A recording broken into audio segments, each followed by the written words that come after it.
Hare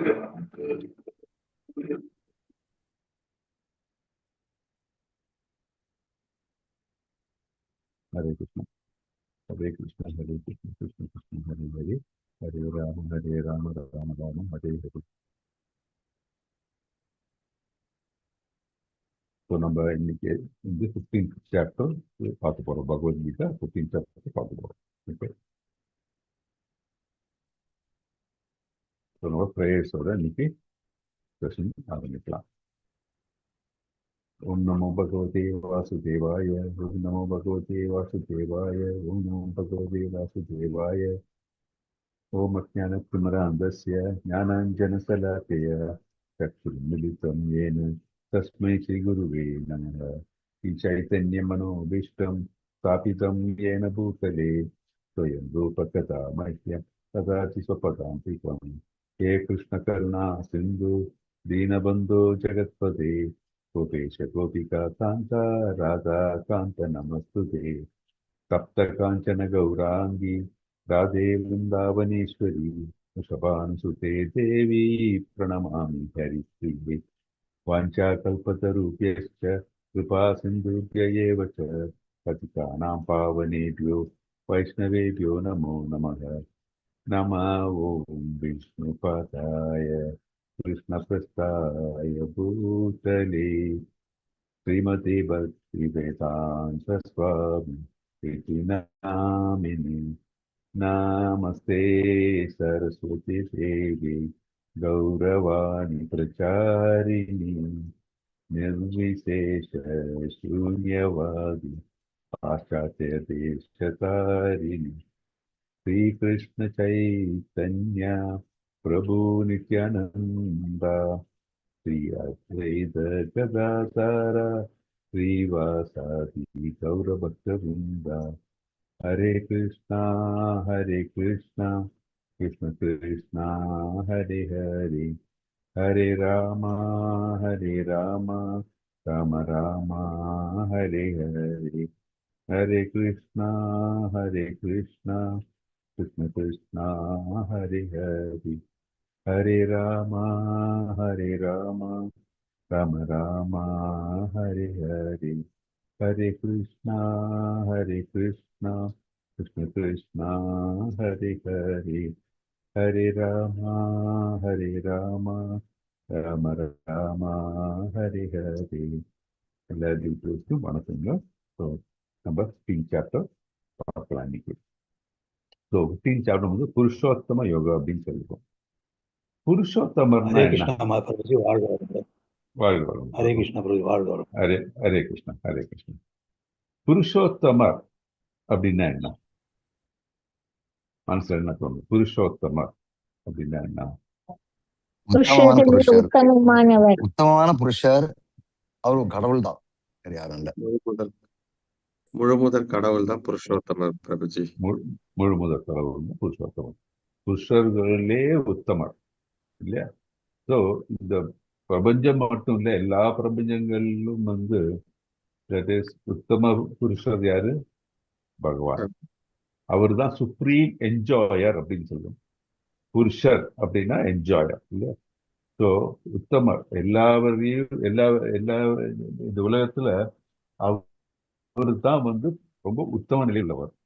so அதனால புருஷ உத்தமர் அப்படின்னு சொன்னா கிருஷ்ண பகவான் தான். ஸோ அதுதான் நம்ம வந்து தெரிஞ்சுக்கணும். ஸோ அவர் தான் சுப்ரீம் என்ஜாயர். பாக்கி எல்லாரும் வந்து டு பி என்ஜாய்டு தான். அவரை திருப்திப்படுத்தக்கூடிய நிலையில் தான் பாக்கி எல்லாரும், எல்லா இந்த உலகத்துல இருக்க உயிருள்ளவும் சரி உயிரற்றவும் சரி அவரை திருப்திப்படுத்துறதுக்காக தான் தோன்றியுள்ளன, வந்து ஏற்கப்பட்டுள்ளது. வேற யாரும் வந்து அவருடைய பார்த்தீங்கன்னா நிறைய லீலைகள் நடக்குது. இதெல்லாம் என்ன? பகவானுடைய திருப்திக்காக தான். ஸோ அது வந்து நம்ம மனதுல எப்பவும் வந்து இருக்கு. உத்தம புருஷ உத்தமர் யாருன்னா பகவான் தான் அப்படின்ட்டு நம்ம தெரியும். புருஷோத்தம யோகா அப்படின்னா அந்த பகவானை நாம் எப்படி சென்று அடைய முடியும் அப்படின்ட்டு நமக்கு இந்த தியாகத்துல நம்ம வந்து இதெல்லாம் பார்க்க போறோம். ஸோ அதுதான் நம்ம இந்த புருஷோத்தமர் அப்படின்றது புரிஞ்சுக்கணும். நம்ம பாக்கிய வேற யாரும் வந்து புருஷர் கிடையாது, அவர் தான் புருஷர். பாக்கி எல்லாரும் வந்து அதான் சுப்ரீம் என்ஜாயர் அப்படின்னு சொல்றோம். பாக்கி எல்லாரும் வந்து டு பி என்ஜாய், அவர் திருப்திக்காக இருக்கிறவர்கள் தான் பாக்கி எல்லாரும் அப்படின்ட்டு நம்ம இதுல இருந்து தெரிஞ்சுக்கிறோம். நம்ம வந்து ஸ்கிரீன் ஷேர் பண்றேன்.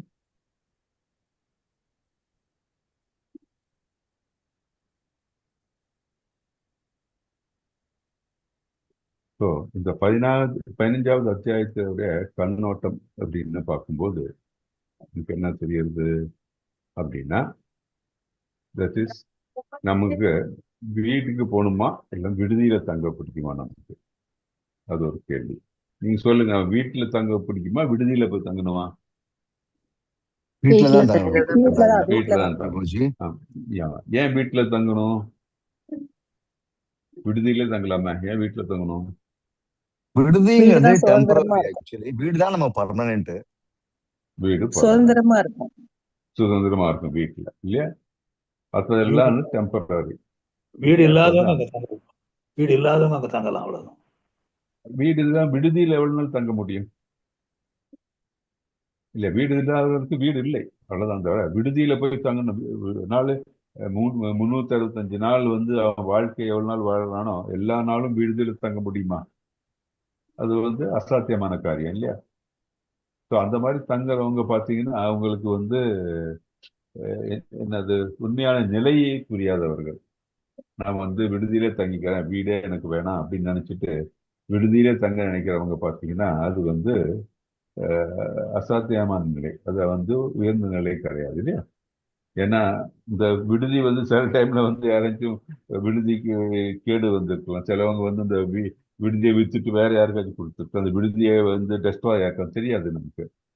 ஸோ ஒரு விடுதியானது பெர்மனன்ட் கிடையாது, வீடு தான் பெர்மனன்ட், இல்லை? அது நமக்கு புரிஞ்சுக்கிறோம் நம்ம. அதே மாதிரி இந்த அத்தியாயத்துல 6வதுல இருந்து 11வது ஸ்லோகத்துல என்ன பார்க்க போனா ஆன்மீக உலகத்தை பத்தி பார்க்க போறோம். ஸோ ஆன்மீக உலகத்தின் வந்து பண்புகள் என்ன, பௌதிக உலகத்தின் பண்புகள் என்ன, கிருஷ்ணருடன் நமக்கு இழந்த தொடர்பு என்ன, அது எப்படி நம்ம மீண்டும் அதை இணைக்கலாம், அதெல்லாம் நம்ம பார்ப்போம். அதே மாதிரி வந்து 12ல இருந்து 15 பார்க்கும்போது தட் இஸ் அவர் பகவான் தான் எல்லாவற்றையும் பராமரிப்பவர். அதே மாதிரி நம்ம என்ன நம்மளுடைய அந்த இது தெரியுது, தட் இஸ் உடல் மனம் ஆத்மா அந்த வேறுபாடு, அது எப்படி நம்ம பகவானில் ஒன்றிய முடியும் அப்படின்றது நம்ம ஆராய்வோம். அது நம்ம 12ல இருந்து 15 வரைக்கும் பார்ப்போம். ஸோ அப்புறம் கடைசி அத்தியாய பார்ட் என்னன்னா அது சாரம். இந்த 15வது அத்தியாயத்தின் சாரம். ஸோ 16ல இருந்து 20 வரைக்கும் வீழ்ச்சி அடையக்கூடிய ஜீவன்கள், அதே மாதிரி வீழ்ச்சி அடையாத ஜீவன்கள் யார் யார் அப்படின்ட்டு அந்த கேட்டகரி பற்றி நம்ம பார்ப்போம்.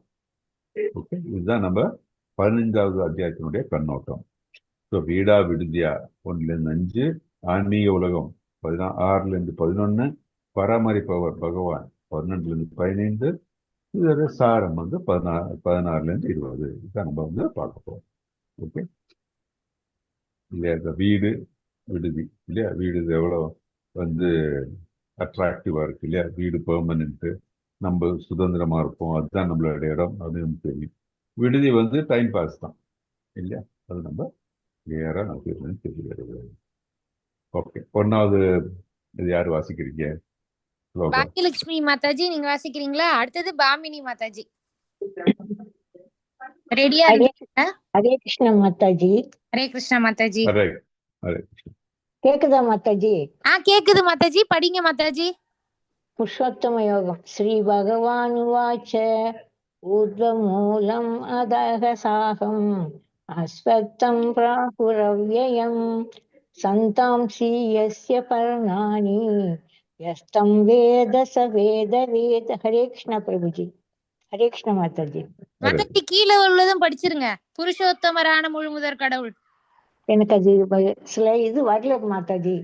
தெரியலீங்களா? புக் இருக்குன்னா புக்ல இருந்து படிங்க மாதாஜி. ஸ்ரீ பகவான் சொன்னது என்னோட சின்ன புக், வேற புக்கு. சரி பரவாயில்ல மாதாஜி. மேலே வேரும் கீழே கிளைகளும் கொண்ட அழிவற்ற அரச மரம் ஒன்று உள்ளது. வேதங்கள் அதன் இலைகள், அந்த மரத்தை அறிந்தவன் உண்மையை அறிந்தவன். அவ்வளவுதான் இருக்கு மாதாஜி இதுல. அவ்வளவுதான் மாதாஜி. ஓகே, ஹரே ரொம்ப கிருஷ்ணா. நன்றி மாதாஜி. ஹரே கிருஷ்ணா. ஸோ என்ன சொல்றாங்க அப்படின்னா, புருஷோத்தமரான முழுமுதற் கடவுள் கூறினார். பகவான் இல்ல, புருஷோத்தமர் அப்படின்னா முழுமுதற் கடவுள் என்ன கூறினார்? மேல் நோக்கிய வேர்களையும் கீழ் நோக்கிய கிளைகளையும் வேத பதங்களை இலைகளாகவும் கொண்ட ஒரு ஆலமரம் உள்ளது என்று கூறப்படுகிறது. இந்த மரத்தை அறிந்தவன் வேதங்களை அறிந்தவன் அப்படின்ட்டு பார்க்கிறோம் நம்ம. ஸோ நீங்க எங்கேயாச்சும் பார்த்துருக்கீங்களா இந்த மாதிரி மேலு வேறு இருக்கிற ஒரு மரத்தை, கீழே கிளைகள் அந்த மாதிரி இருக்கிற மரத்தை கேள்விப்பட்டிருக்கீங்களா? நீர்த்தேக்கங்கள்ல பார்க்கலாம் பிரபு. அதுதான் நீர் தேக்கம், தட் இஸ் மாய். ஆனா அது ஆத்தங்கரையில உண்மையா? பார்க்கலாம் பிரபுஜி. ஆமா, இல்ல ஆமா. பிரபு, அது உண்மை இல்ல. அது உண்மையே கிடையாது, அது மாயை. உண்மை கிடையாது, நிழல் தான். ஸோ அதுதான் நம்ம நிலை. தட் இஸ் இந்த பௌதிக உலகமானது இந்த கீழ் நோக்கி, அதாவது வேர்கள் மேல் நோக்கியும் கிளைகள் கீழ் நோக்கி இருக்கிற நிலைத்தான் இந்த பௌதிக ரிஃப்ளெக்ஷன். அது perverted reflection of the spiritual world. நம்மளுடைய ஆன்மீக உலகத்தினுடைய நிழல் தான் அப்படின்ட்டு நமக்கு கிளியரா எக்ஸ்பிளைன் பண்றாங்க. இங்க பாத்தீங்கன்னா ஆன்மீக கிருஷ்ணர் இருக்கார் இல்லையா, கோலோக பிருந்தாவனம், கிருஷ்ணர், ராதா எல்லாம் இருக்காங்க. அப்புறம் இந்த ரிவர், அது ஆன்மீக உலகம். பௌதிக உலகம் ஆரம்பிக்கிறது பாருங்க, பிரம்மால இருந்து ஆரம்பிக்கிறது இல்லையா. நமக்கு தெரியும் பிரம்மா தான் முதல்ல இருக்கிற படைப்பு. கர்ப்போதக்ஷாயி விஷ்ணு பிரம்மாவை படைத்தார். அப்புறம் பாக்கி இந்த உயிரினங்கள் எல்லாம் படைக்கப்பட்டுள்ளன. எதனால படைக்கப்பட்டிருக்கிறவங்கள ஒரு ஆசையினாலும் அவரவருடைய கர்மத்தினாலும் ஒவ்வொரு நிலையை எடுத்துக்கிறார்கள். இதெல்லாம் இருக்கு அப்படின்னு நமக்கு தெரியும். ஸோ இந்த பௌதிக உலகம் என்பது ஆன்மீக உலகத்தின் ஒரு நிழல். இது பர்வர்டட் ரிஃப்ளெக்ஷன் சொல்லுவாங்க. உண்மையான நிழல்ல பர்வர்டட் ரிஃப்ளெக்ஷன் அப்படின்ட்டு சொல்லுவாங்க. ஸோ பௌதிக உலகமானது கிளைகள் கீழும் வேர்கள் மேலுமாக இருக்கும் ஒரு ஆலமரத்துக்கு ஒப்பிடப்படுகிறது. நீங்க எல்லாம் சொன்ன மாதிரி எங்க ஒரு தண்ணீரில் தான் அது பார்க்கணும், பிம்பத்தை பார்க்க முடியும், தவிர உண்மை கிடையாது. ஸோ நீர்த்தேக்கத்தில் பிரதிபலிக்கும் மரமாக உள்ளது இல்லையா. ஸோ பௌதிக உலகம் கிளைகள் கீழும் வேர் மேல இருக்கும் ஒரு ஆலமரம் பார்த்தோம் நம்ம. நீரில் மரத்தினுடைய பிரதிபிம்பம் அதுன்னு பார்த்தோம் நம்ம. ஸோ பௌதிக உலகம் ஆன்மீக உலகத்தின் நிஜமான மரத்தின் ஆன்மீக உலகத்தின் நிஜமான மரம் இருக்கிறது, அதோடைய பிரதிபலிப்பு தான் இந்த பௌதிக உலகம். ஸோ இதுல இருந்து நம்ம என்ன தெரிஞ்சுக்கணும்னா, நம்ம ஆன்மீக உலகத்துக்கு செல்லும் பொழுது என்னன்னா எல்லா வகையான என்ன சொல்றது நம்ம ஹாப்பினஸ் இல்லையா, பிளிஸ்ன்னு சொல்ல ஆனந்தம், பரமானந்தம் நமக்கு அங்கு சென்றால் தான் கிடைக்கும். நம்ம இங்க பௌதிக உலகத்துல அந்த மாதிரி நிலையை நம்ம ஒரு காலம் எதிர்பார்க்க முடியாது. அதை விட்டுட்டு இந்த பௌதிக உலகத்துல செல்வம் இருக்கு, எனக்கு அழகான மனைவி இருக்கு, எனக்கு எல்லா விதமான ஐஸ்வர்யங்கள் இருக்குன்னு நினைச்சிட்டு அதுதான் எல்லாம் நினைக்கிறோம்னா அது உண்மையான அறிவு கிடையாது. ஆன்மீக உலகத்துக்கு செல்ல வேண்டும் என்ற திவ்யமான ஆசையை நாம் வளர்த்துக் கொள்வதால் ஒருவனால் இந்த பௌதீக பந்தத்தில் விடுபட்டு எப்படி நம்ம உண்மையான இடத்துக்கு போக முடியும்னா இந்த பௌதீக உலகத்தில் உள்ள எல்லா இடத்திலிருந்தும் விடுபட வேண்டும், ஆசைகளிலிருந்து விடுபட வேண்டும். அப்போதான் நம்ம அங்கே செல்ல முடியும். இல்லைன்னா நம்ம இங்கேயே தான் இந்த விடுதியிலே தான் தங்கணுமே தவிர நமக்கு நம்ம சொந்த வீட்டுக்கு போக முடியாது அப்படின்ட்டு நம்ம பகவான் எடுத்துரைக்கிறார். ஸோ உலகில் போலிகள் ஏராளமாக உள்ளது இல்லையா. நம்ம எது எடுத்தாலும் போலி தான் இல்லையா.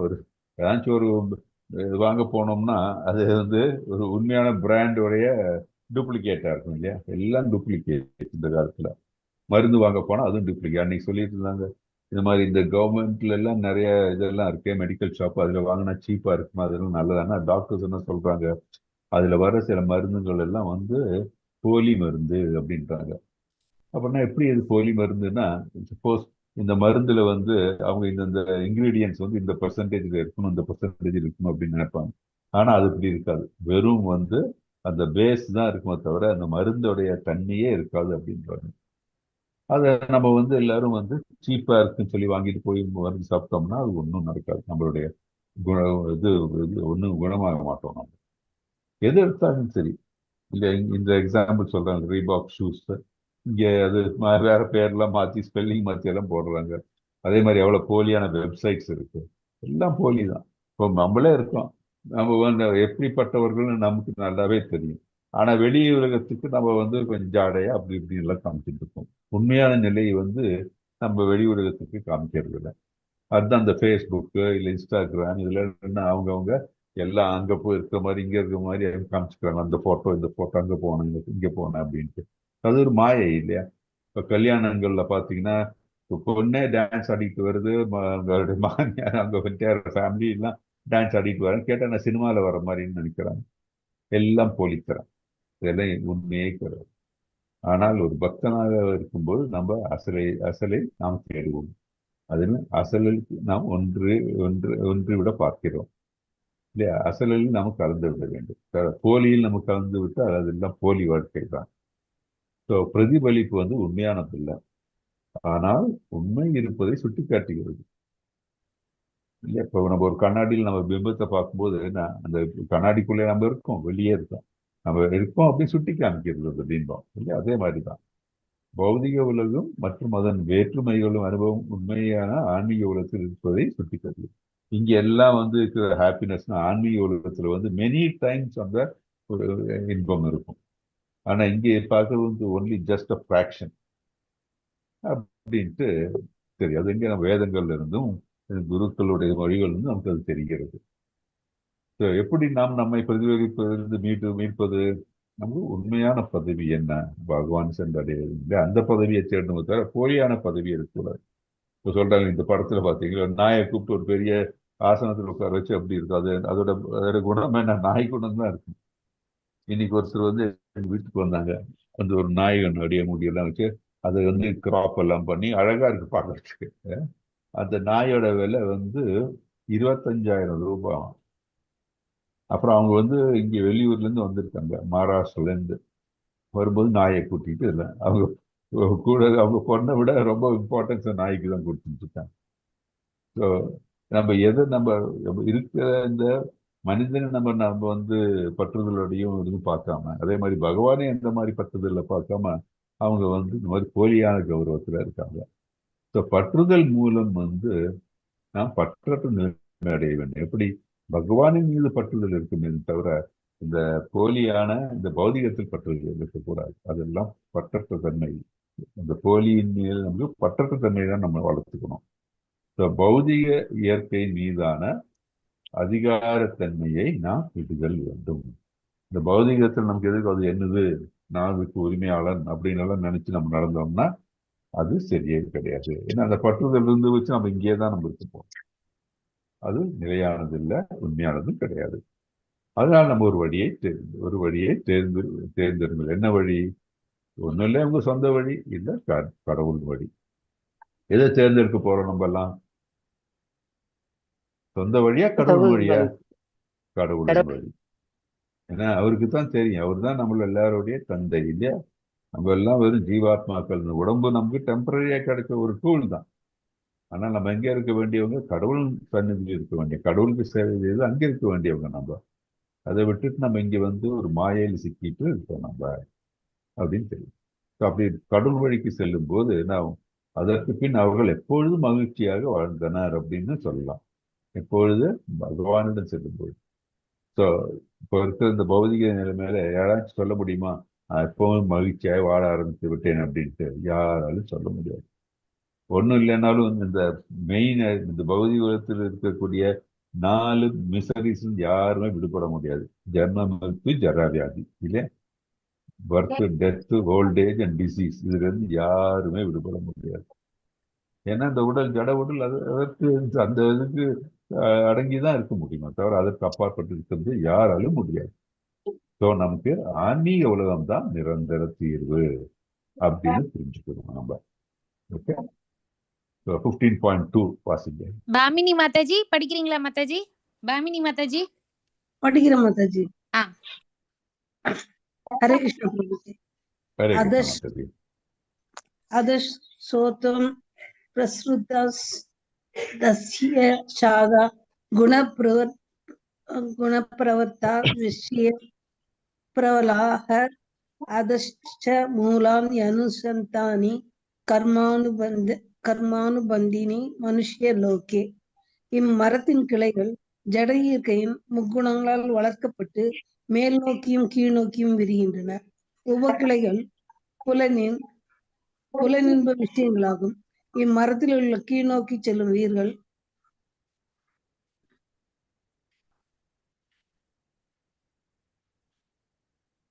ஹரே கிருஷ்ணா. பிரபுஜி ஆக்சுவலா ஸ்கிரீன் மாறிடுச்சு, அதான் நிப்பாட்டிட்டாங்க போல. மாதாஜி புக்கு பக்கத்துல வச்சுக்கோங்க மாதாஜி.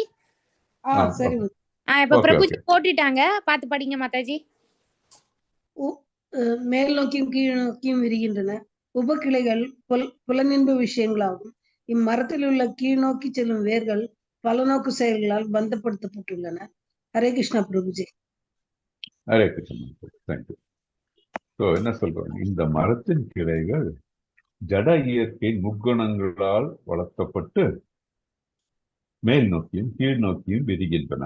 இந்த கிளை இந்த முக்குணங்களால் வளர்க்கப்பட்டு அது மேல் நோக்கி கீழ் நோக்கி விரிந்து செல்கிறேன். எல்லா டைரக்ஷன்லையும் போகுது. அது உபக்கிளைகள் புலன்ப விஷயங்களாகும். உபக்கிளைகள் புலன்ப விஷயங்கள். இம்மரத்தில் உள்ள கீழ் நோக்கி செல்லும் வேர்கள் பரநோக்கு செயல்களால் பந்தப்பட்டுள்ளது. இப்ப பாத்தீங்கன்னா இந்த மரத்தில் இருக்கிறது எல்லாம் விரிந்து தாறுமாறாக அங்கும் இங்கும் சென்று கொண்டிருக்கிறது என்ன, பௌதீக விஷயங்கள் தான். பௌதிக விஷயங்கள்னா என்ன, புலனின்ப விஷயங்கள். அது மட்டும் இல்லாமல் பரநோக்கு செயல்கள் பந்தப்பட்டு. ஸோ இது நம்ம இந்த பேனியன் ட்ரீ, இந்த மரமானது நம்மளுடைய இந்த முக்குணங்களால் நம்ம இந்த பௌதிக உலகத்தில் நம்மளுடைய இந்த நிலையற்ற காரியங்களில் நாம் எப்படி பந்தப்பட்டு அதுல என்டாங்கிள்டா இருக்கோம் என்பதை காமிக்கிறது. பௌதிக உலகம் என்னும் இந்த மரம் ஜட இயற்கையின் என்னது முக்குணங்களால் வளர்த்தப்படுகிறது, பலநோக்கு செயல்களால் பந்தப்பட்டுள்ளன. முக்குணங்களில் பாதிக்கப்பட்டாவே என்ன ஆகும், பலநோக்கு செயல்கள்ல நாம் பாதிக்கப்படுது. அதே மாதிரி பௌதிக ஆசைகளில் நாம் ஈர்க்கப்படுகிறோம். இந்த கிளைகள் பார்த்தீங்க இல்லையா, இந்த கிளைகள் பார்த்தீங்கன்னா மேலே போக இந்த வேர்கிட்ட தான் கிருஷ்ண ரூட். பாக்கி எல்லாம் பார்த்தீங்கன்னா என்ன, பௌதிக இதுல என்டாங்கிள்மெண்ட் தான் நம்மளுடைய ஆசைகள்னால. கிளைகள் எல்லா திக்கிலும் பறந்துள்ளன. பல்வேறு கிரகங்களில் ஜீவாத்மா பல்வேறு தோற்றங்கள். நம்ம எப்படி எந்தெந்த கிரகத்தில் பிறக்கிறோம், என்னென்ன உடல் எடுக்கிறோம், என்ன நம்மளுடைய கர்மங்களும் ஒண்ணுன்னு நம்மளுடைய இச்சையினால. அதுதான் இங்க சொல்லப்படுகிறது. கிளைகள் எல்லா திக்கிலும் பறந்துள்ளன. பல்வேறு கிரகங்கள் ஜீவாத்மாவின் பலதரப்பட்ட தோற்றங்கள். நீரால் வளர்த்தப்படுவது போல இந்த மரம் ஜட இயற்கையின் முக்குணங்களால் வளர்த்தப்படுகிறது. சரியா? நம்ம இந்த ஆலமரங்க இந்த பேங்க்ஸ் இல்லையா, தட் இஸ் அந்த ரிவரோடைய பேங்க்ல இருக்கு. ஆனா இந்த பிம்பம் எப்படி நீரால் வளர்த்தப்படுவது போல் இந்த மரம் எப்படி ஜட இயற்கையின் முக்குணங்களால் வளர்த்தப்படுகிறது. இந்த முக்குணங்கள் தான் நம்மளை இந்த ஆசை, பந்தம், பாசம் எல்லாம் இதுல இருந்து. அதனாலதான் நம்ம படிச்சிருக்கோம், இந்த முக்குணங்களுக்கு அப்பாற்பட்டு ஆசைகளை தொடர்ந்து பகவான் மேல் மட்டும் ஆசை வைத்து நாம் பக்தியில் ஈடுபட வேண்டும். அதனாலதான் சொல்றோம். அப்பதான் இதுல இருந்து இந்த மரத்திலிருந்து நம்ம விடுபட முடியும். இல்லாட்டி இதே மரத்துக்குள்ளதான் இருக்க முடியும். ஸோ இந்த கிளைகள் என்ன பார்த்தோம், புலனின்ப விஷயங்கள். வேர்கள் என்ன, பல தரப்பட்ட இன்பத்தினாலும் துன்பத்தினாலும் வரும் விருப்பு வெறுப்பினை குறிக்கும். பாவ புண்ணியங்களுக்கான நாட்டங்கள் எல்லா திக்குகளிலும் பரவி இருக்கும். இது உபவர்கள் வளர்வதாக கருதப்படுகின்றன. முக்குணங்களின் விகிதங்களுக்கு ஏற்ப பலதரப்பட்ட இனங்கள் தோன்றுகின்றன இல்லையா. முக்குணங்கள்ல நம்ம தமோ குணங்கள் இருந்து அதனால நமக்கு சில இச்சைகள் இருக்கும்போது தமோ குணத்தை அந்த பாடி நம்ம எடுப்போம். அது எந்த கிரகத்துல இருந்தா அந்தந்த கிரகத்துல போய் சேருவோம் நம்ம. அதே மாதிரி நம்ம சத்துவ குணத்துல இருந்தா நம்ம உயர்ந்த கிரகங்களுக்கு தோன்றுவோம் இல்லையா. ஆனா இதெல்லாத்துக்கும் அப்பாற்பட்டு சுத்த சத்துவத்தில் இருந்தா நம்ம பகவானை சென்றடைய முடியும். ஸோ இலக்குன்னா பகவான் தான், பகவான் திருநாடு தான் இருக்கும் நமக்கு. அதை விட்டு நம்ம வந்து இந்த புலனின்பத்திலும் அதே மாதிரி வந்து இந்த பௌதிக ஆசை இருந்தோம்னா நம்ம இங்க இந்த இந்த துக்காலயத்துல நம்ம இருந்துகிட்டே இருக்க வேண்டியதுதான். விடுதியில தான் தங்க முடியும், அது டெம்பரரி அப்படின்னு நம்ம நிலையை. இது நம்ம ஹரே கிருஷ்ணா பிரபுஜி, ஹரே கிருஷ்ணா பிரபுஜி. பிரபுஜி ஹரே கிருஷ்ணா. திருவள்ளுவர் சொல்லியிருக்கார் பிரபுஜி, பற்றுக பற்றுத்தான் பற்றினை, அப்பற்றை பற்றுக பற்று விடற்கு. பற்றுதல் இல்லாத பகவானுடைய திருவடியை பற்றி கொள்ள வேண்டும். நம்மிடம் உள்ள பற்றுதலை விடுவதற்கு அவருடைய திருவடியை பற்றி கொள்ள வேண்டும். பற்றுக பற்றுத்தான் பற்றினை, அப்பற்றை பற்றுக பற்று விடற்கு. ஹரே கிருஷ்ணா பிரபுஜி. ஹரே கிருஷ்ணா. ரொம்ப நல்ல கோட் மாதாஜி. அதுதான் வந்து பகவத்கீதையிலும் சொல்லியிருக்கு இல்லையா? பற்றுக, எதை பற்றணும்? பகவானை பற்றணும். ஆனா பற்றுகள் இந்த பௌதிக இன்பத்திலும் அந்த கேளிக்கைகளிலும் பற்றாமல் நம்ம வந்து அந்த பற்றுகளை எல்லாம் எங்கே வைக்கணும்? பகவானில் வைக்க வேண்டும். பற்று எங்கே இருக்கணும்? பகவானில் பற்று வைக்க வேண்டும் அப்படின்னு சொல்லிக்கணும். ஹரே கிருஷ்ணா. 15.3 and 4 அது யார் வாசிக்கிறீங்க? இந்துமதி மாதாஜி வாசிக்கிறீங்களா? ஓகே மாதாஜி. ஹரே கிருஷ்ணா பிரபுஜி. ஹரே கிருஷ்ணா. ஹரே கிருஷ்ணா மாதாஜி. ந ரூபம் அஸ்யேஹ ததோ பலப்தே, நாந்தோ ந சாதி நச்ச சம்பிரதிஷ்டா, அஸ்வத்வம் ஏனம் சுவிரோட மூலம், அசங்கஷஸ்த்ரேன த்ருட்டேன சித்வா, ததः பதம் தத் பரிமார்கித்வம், யஸ்மின் கதாச்ச நிவர்த்தந்தி பூயः, தம் ஏவ சாத்யம் புருஷம் பிரபத்தே யதः பிரவர்த்தி பிரஸ்ருதா புராணி. மாதாஜி கீழே இருக்கிறதும் படிச்சிருங்க. அந்த நான் இல்லை அதுவா மாதாஜி? இம்மரத்தின் உண்மை உருவம் அப்படின்னு ஸ்டார்ட். Okay okay. இம்மரத்தின் உண்மை உருவம் இவ்வுலகில் காணப்படக்கூடியதல்ல. இது எங்கே முடிகின்றது, எங்கே தொடங்குகின்றது, அல்லது இதன் அஸ்திவாரம் எங்கே இருக்கின்றது என்பதை யாராலும் புரிந்து கொள்ள முடியாது. ஆனால் பலமாக வேரூன்றியுள்ள இந்த மரத்தை பற்றின்மை என்னும் ஆயுதத்தால் உறுதியுடன் வெட்டி சாய்க்க வேண்டும். அதன் பின்னர் எங்கே செல்வதால் மீண்டும் திரும்பி வருவதில்லையோ அந்த இடத்தை நாடி, அங்கே யாரிடமிருந்து எல்லாம் தொடங்குகின்றதோ, யாரிடமிருந்து எல்லாம் விரிவடைகின்றதோ அந்த பரம புருஷ பகவானிடம் சரணடைய வேண்டும். ஹரே கிருஷ்ணா பிரபுஜி. ஹரே கிருஷ்ணா மாதாஜி. தேங்க்யூ. இந்த மரத்தின் உண்மை உருவம்,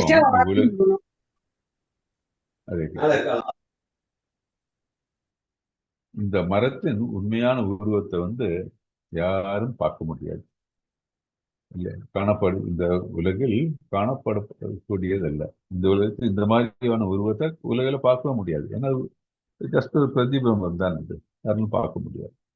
இது எங்கே தோன்றுகிறது, எங்கே முடிகிறது வந்து யாராலும் கணிக்கவும் முடியாது. இதன் அஸ்திவாரம் எங்கே இருக்கிறது என்பதையும் யாராலும் புரிந்து கொள்ள முடியாது. ஆனால் பலமாக வேரூன்றுள்ள இந்த மரத்தை எப்படி நம்ம வந்து இந்த மரத்திலே நம்ம வந்து பண்ண முடியும் அப்படின்னா, பற்றின்மை என்னும் ஆயுதத்தால் உறுதியுடன் வெட்டி சாய்க்க வேண்டும். ஒரே வழி இந்த மரத்தை வெட்டி சாய்க்கணும்னா பற்றின்மை, டிசைர்ல இருந்து டிசைர்லெஸ்ஸா இருக்கும். நம்ம பற்றின்மை என்னும் ஆயுதத்தால் உறுதியுடன் வெட்டி சாய்க்க வேண்டும். அதன் பின்னர் எங்கே செல்வதால் மீண்டும் திரும்பி வருவதில்லையோ அந்த இடத்தை நாடி, அங்கே யாரிடம் இருந்து எல்லாம் தொடங்குகிறதோ, யாரிடம் எல்லாம் விரிவடைகின்றதோ அந்த பரமபுருஷ பகவான் சரணடைய வேண்டும் அப்படின்னு சொல்றோம். ஸோ நமக்கு தெரியும் இந்த மரம் ஆனா எதை குறிக்கிறது? நம்ம பௌதிகத்தை குறிக்கிறது. அந்த கிளை இதெல்லாம் பார்க்கும்போது நம்முடைய பௌதிக நிலையை குறிக்கிறது அப்படின்ட்டு. ஸோ இதெல்லாம் சரி, எப்படி நம்ம இதுல இருந்து வெளிப்பட முடியும் அப்படின்னா, இந்த மரத்தை சாய்க்கணும்னா ஒரே வழி என்ன? பற்றின்மையினாலதான் முடியும். பற்றின்மை தான் அதனுடைய ஆயுதம். அந்த ஆயுதத்தை உபயோகித்து, பற்றின்மை என்ற ஆயுதத்தை உபயோகித்து இந்த மரத்தை வெட்டி சாய்க்க முடியும். அப்படி சாய்க்கும் போதுதான் நாம் வந்து எங்கே சென்றால் நாம் இந்த பௌதிக உலகத்துக்கு திரும்பி வராமல் இருக்க முடியுமோ அந்த இடத்துக்கு செல்ல முடியும். அந்த இடம் என்ன?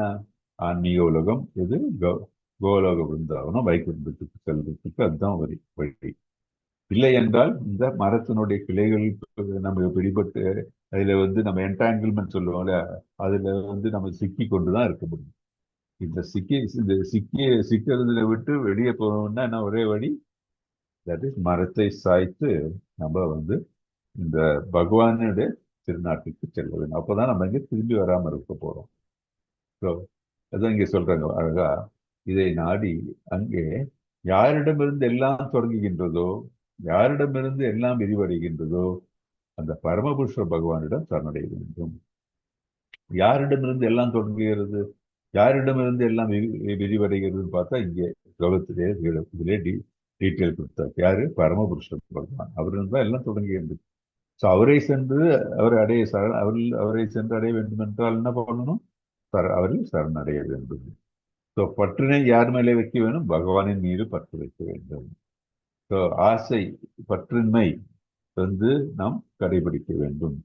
பற்றே இருக்கக்கூடாது.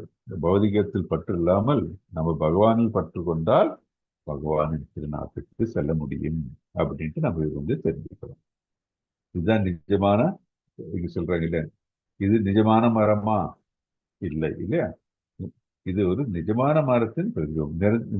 நிஜமான மரம் எங்க இருக்கிறது? ஆன்மீக உலகில் இருக்கிறது இல்லையா? எப்படி நம்ம அதை வெட்டுவது? உறுதியுடன் இருக்கணும். மனது உறுதி இருக்கணும். அந்த உறுதி, அதை வெட்டுறதுக்கு ஆயுதம் என்ன? பற்றின்மை எனும் ஆயுதம். இறுதி இலக்கு என்ன இருக்க வேண்டும்? மரத்திற்கு அப்பால். மரம் வெட்டி சாய்ந்த உடனே அதுக்கு அப்பால் இருந்து எங்க இருக்கு? அதுக்கு அப்பால் நம்ம பகவான் திருநாடு தான் இல்லையா? அதற்கு அப்பால் சென்று பகவானுடன் சரணடைய வேண்டும் அப்படின்னு இந்த ஸ்லோகம் எடுத்து வைக்கிறது. வாசிங்க. ஜானகிராமன் பிரபுஜி, ஜானகிராமன் பிரபுஜி வாசிங்க பிரபுஜி. ஜெயசங்கீதா மாதாஜி நீங்க வாசிங்க மாதாஜி. ஜோதி மாதாஜி. ஹரே கிருஷ்ணா மாதாஜி. ஹரே கிருஷ்ணா மாதாஜி. நிர்மாண மோகாசித சங்கதோசாக அத்யாத்ம நித்யா விநிவృత్త காமாக ஸ்வந்த்வைர் விமுக்தா சுக துக்க சம்ஹை கச்யந்த்ய மூடா பதம் அவ்யயம் தத்து. பொருளுரை. பொய் கௌரவம் மொழிபெயர்ப்பு வழங்கியவர் ஆசா பக்திவேதாந்த சுவாமி பிரபுபாதாவுக்கு ஜெய். பொய் கௌரவம், மயக்கம் மற்றும் தவறான சங்கத்திலிருந்து விடுபட்டு நித்தியத்தை புரிந்து கொண்டு பௌதீக காமத்தை நிறுத்திவிட்டு இன்ப துன்பம் என்னும் இருமையை ஒழித்து மயக்கமுறாமல் இருப்பவர்கள் பரமபுருஷரிடம் சரணடைவது எவ்வாறு என்பதை அறிந்து அந்த நித்திய ராஜ்யத்தை அடைகின்றனர். ஹரே கிருஷ்ணா மனிஷ். ஹரே கிருஷ்ணா. என்ன சொல்றாங்க? பொய் கௌரவம், மயக்கம் மற்றும் தவறான சங்கத்திலிருந்து விடுபட்டு நித்தியத்தை புரிந்து கொண்டு பௌதிக காமத்தை நிறுத்திவிட்டு இன்பம் துன்பம் என்னும் இருமையை ஒழித்து மயக்கமுறாமல் இருப்பவர்கள் பரமபுருஷரிடம் சரணடைவது எவ்வாறு என்பதை அறிந்து அந்த நித்திய ராஜ்யத்தை அடைகின்றனர். எப்படி இந்த நித்திய ராஜ்யத்தின் அடைகின்றனர்? யாரு? இந்த மாதிரி பொய் கௌரவம் இல்லாமல் மயக்கம் என்னும் தவறான சங்கத்தில், தட் இஸ் தவறான, அப்போ நம்ம சாது சங்கத்தில் இருக்கும்போது என்ன? பகவானை பற்றி நினைப்போம். ஆனா கிராம சங்கம் இல்ல அப்படின்னா என்ன ஆகும்? நம்ம கிராம கதை பத்தி பேசுவோம். நம்ம அதே மாதிரி நம்ம எந்த குரூப்ல நம்ம சார்ந்திருக்கோமோ அந்த குரூப் இருக்கிற அந்த கதை தான் பத்தி பேசிட்டு இருக்கோம். தவிர நம்மளுடைய ஆன்மீக உயர்ச்சிக்கு வேண்டிய எதுவும் நம்ம பேச மாட்டோம், பகவானை நினைக்க மாட்டோம் இல்லையா? தவறான சங்கத்திலிருந்து தவறானதுதான் நம்ம மனசுல இருக்கு. நித்தியத்தை புரிந்து கொண்டு எட்டர்னிட்டி எப்படின்னா பகவான் சந்நிதி, பகவான் திருநாடு. இதை எப்ப புரிய முடியும்? பகவானை நாம் புரிந்து கொள்ள முயற்சி பண்ண நம்ம குரு வழியாகவும் சாது சங்கம் வழியாகவும் நம்ம அது மாதிரி நம்ம நம்மளுடைய வேதங்களை படிப்பதாகவும் பகவத்கீதை பாகவதம் இந்த மாதிரி கிரந்தங்களை படிப்பது தான் நமக்கு இந்த நித்தியத்தை புரிந்து கொள்வதற்கு வழிவகுக்கும். நித்தியத்தை புரிந்து கொண்டு பௌதீக காமத்தை நிறுத்திவிட்டு, பௌதீக இன்பம், பௌதீக காமம்ன்றாங்க, லஸ்ட் இல்லையா? பௌதிகத்துலதான் எல்லா பௌதிக சுகம் அனுபவிக்க வேண்டும் அப்படின்னு நினைத்து கொண்டிருந்தா அது தவறு. அதை நிறுத்திவிட்டு நம்ம உண்மையான இன்பம் என்கிற பகவானை நம்ம சேவிக்கும் பொழுதுதான் நிறுத்திவிட்டு இன்பத் துன்பம் என்ற இருமையை ஒழித்து, தட் இஸ் ஸ்டெடியா இருக்கும். நம்ம இன்பம் வந்தாலும் நம்ம ரொம்ப குஷியாவோ இல்லை துன்பம் வந்தால் ரொம்ப சங்கடமா இருக்க வேண்டிய கூடாது. நம்ம பார்த்துருக்கோம், சமநிலையில் இருக்க வேண்டும். சமநிலையில் இருந்தால்தான் ஒரு முனி அப்படின்னு சொல்றாங்க. சுததீர் முனியா ஒரு பக்தனால தான் முடியும். இல்லாட்டி என்ன, நம்ம இன்பம் துக்கம் வரும்போது நம்ம பௌதிகத்தில் இருக்கிற மாதிரி இருக்கும்பொழுதுதான் துன்பத்தை பற்றி நம்ம அது ஈடுபடுவோம். எப்படி இன்ப துன்பம்னா என்ன, இந்த உடல்னாலதான் நமக்கு தோணும், தவிர மனதுனால கிடையாது. மனதோ இல்லை நம்மளுடைய ஆத்மாக்கு இன்ப துன்பம் வராது. ஆத்மா எப்போ நமக்கு ஆத்மாக்கு இன்பம் வரும், பகவான் சந்நிதியில் தான் வரும். பௌதிகத்தினால ஒரு காலம் வராது. அதனால பௌதிகத்தினால் இன்ப துன்பம் ஏற்படுதுன்னா அது அர்த்தம் என்னன்னா, நம்ம இன்னும் பகவானை சென்றடைய இந்த ஆன்மீகத்தில் உயர்த்தி அடையவில்லை என்பது நமக்கு தெரியும். இன்ப துன்பம் என்ற இனிமையை ஒழித்து மயக்கமுறாமல், இன்ப துன்பம் இந்த பௌதிகத்தில் இருந்தோம்னா ஒரு மயக்கத்துல தான் இருப்போம். நம்ம பார்த்தோம் இல்லையா, இந்த பிரதிபலிக்கிற ஒரு பிம்பம் தான். ஸோ அதை நம்ம விரும்பினா என்ன, மயக்க நிலை தான் நம்மளும். அது மயக்கமுறாமல் இருப்பவர்கள் பரமபுருஷரிடம் சரணடைவது எவ்வாறு என்பதை அறிவார். மேல் கூறியவற்றை எல்லாம் செய்யாமல் அதற்கு பதிலாக நம்ம பொய் கௌரவம் இல்லாமல், மயக்கம் இல்லாமல், சாது சங்கத்தில் இருந்து கொண்டு இன்பம் துன்பம் என்ற இருமையிலிருந்து விடுபட்டு அது பௌதிக காமத்தில் நம்ம நாடாமல் அப்படி இருக்கிற நிலையில் இருப்பவர்கள் ஒரு தூய பக்தன் பரமபுருஷரிடம் சரணடைவது எப்படி என்று தெரியும். நிச்சயம் அந்த மாதிரி இருந்து கண்டிப்பாக பரமபுருஷரை சென்றடைய முடியும். அந்த நித்திய ராஜ்யத்தை அடைகின்றனர். பகவானின் திருநாட்டை அடைய வேண்டும் என்றால் என்ன, இதெல்லாம் நம்ம அந்த நிலையில் அமைக்க வேண்டும். பௌதிகத்தை அறவே நம்ம களைய வேண்டும் அப்படின்ட்டு நமக்கு இந்த ஸ்லோகத்திலிருந்து தெரிகிறது. பொய் அகங்காரத்தினாலும் கர்வத்தினாலும் விடுபட்டு, மயக்கத்திலிருந்து விடுபட்டு, தவறான தொடர்புகளிலிருந்து விடுபட்டு, நித்தியத்தை புரிந்து கொண்டால், நாம் இருமையிலிருந்து விடுபட்டால், பௌதிக காமத்தை நிறுத்திவிட்டால், குழப்பமடையாமல் இருந்தால் நாம் பகவானின் திருநாட்டில் சென்றடைய முடியும். இங்க பாருங்க, இந்த குழந்தை எவ்வளவு களங்கமற்று பகவானை நினைக்கிறது இல்லையா? அந்த மாதிரி நம்ம பகவானே அப்படின்னு நினைச்சு பகவானிலே இருக்கும் நம்மளை திருப்ப வேண்டும். ஆன்மீக உலகமா பௌதிக உலகமா அப்படின்னு நம்ம வரக்கூடிய இந்த சோதனை பார்க்க போறோம். நமக்கு மனசுல என்ன தோணும், உடனே விடுதியா இல்ல நம்மளுடைய வீடா அப்படின்ட்டு நம்ம பார்க்கலாம் போ. ஹரே கிருஷ்ணா. ஹரே கிருஷ்ணா. படிங்க. நா தத் பாஸ்யதே சூரியோ நா சங்கோ நா பாவகா யத் தத்வான நிவர்த்தந்தே தத் தாம பரமம் மம. எனது அந்த பரம வாசஸ்தலம் சூரியனாலோ சந்திரனாலோ நெருப்பினாலோ மின்சாரத்தினாலோ ஒளியூட்டுவது இல்லை. அதனை அடைபவர்கள் ஒருபோதும் இந்த ஜட உலகிற்கு திரும்புவதில்லை. ஹரே கிருஷ்ணா. வாழ்வோம். ஹரே கிருஷ்ணா. தேங்க்யூ. ஸோ என்ன சொல்றாரு, அது ஆன்மீக லோகம் எப்படி இருக்கும், கோலோக பிருந்தாவனம் வைகுண்டம்லாம் எப்படி இருக்கும் அப்படின்னு இங்க நமக்கு ஒரு ஐடியா கொடுக்குறாங்க. எப்படி, எனது அந்த பரம வாசத்தலம், யாரு எனதுன்னா பகவான், அந்த பரம வாசத்தலம் சூரியனாலோ இல்லை சந்திரனாலோ இல்லை நெருப்பினாலோ மின்சாரத்தினாலோ ஒளிவிட்டது இல்லை. அதனை அடைபவர்கள் ஒருபோதும் இந்த ஜட உலகத்தில் திரும்பவில்லை. பின்ன எப்படி அங்க ஒளி இருக்கிறது? பகவானின் திருநாட்டில் சூரியன் இல்லை, சந்திரன் இல்லை, நெருப்பு இல்லை, மின்சாரம் இல்லை அப்படின்ட்டு.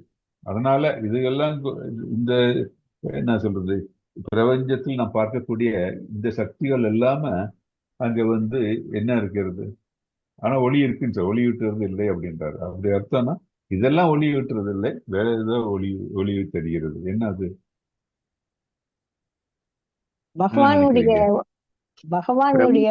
பகவானிடமின்றி அந்த ஒளியியல் இது பிரகாசிப்பால் சந்திரனும் சூரியனும் பிரம்மஜோதி. அவரது இரு கண்களாக கருதப்படுகின்றன. பகவானிடம் வரக்கூடிய ஒளி இல்லையா? அது அதுதான் சந்திரனுக்கும் சூரியனுக்கு இருக்குது பிரபுஜி.